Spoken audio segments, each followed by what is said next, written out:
ఒక్కొక్కరికి 30 లక్షలు 40 లక్షలు వచ్చేది ఉంటది. ఇవాళ అవి కూడా 2 ఏళ్ల నుంచి ఇస్తలేడు రేవంత్ రెడ్డి.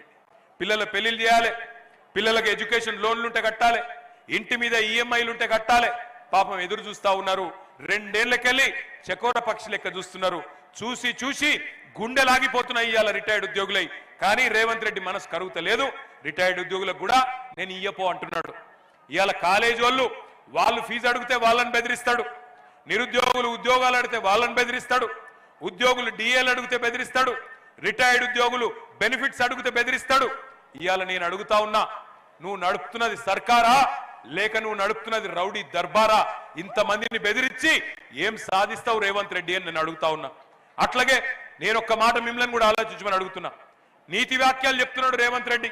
నిన్న మొన్న చూసిన నేను ఉద్యోగాల పత్రాలు ఇచ్చే కేసీఆర్ గారి టైంలో పరీక్షలు పెడితే ఈయన పత్రాలు ఇచ్చుకుంటూ పోయి అక్కడ మాట్లాడుతున్నాడు. ఉద్యోగులు మీరు మంచిగా చూసుకోవాలి, తల్లిదండ్రిని చూసుకోకపోతే మీ జీతంలోకి వెళ్ళి 15% కటింగ్ పెడతా అని డైలాగులు కొడుతున్నాడు రేవంత్ రెడ్డి గారు.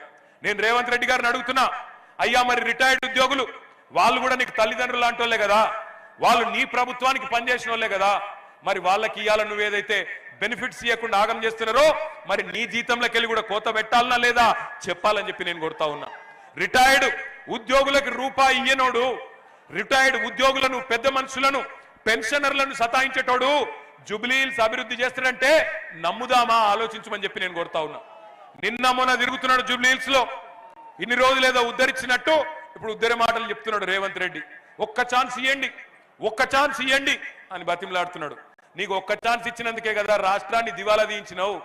నీకు ఒక్క ఛాన్స్ ఇచ్చినందుకే కదా 700 మంది రైతులు ఆత్మహత్యలు చేసుకున్నట్టు చేసినావు.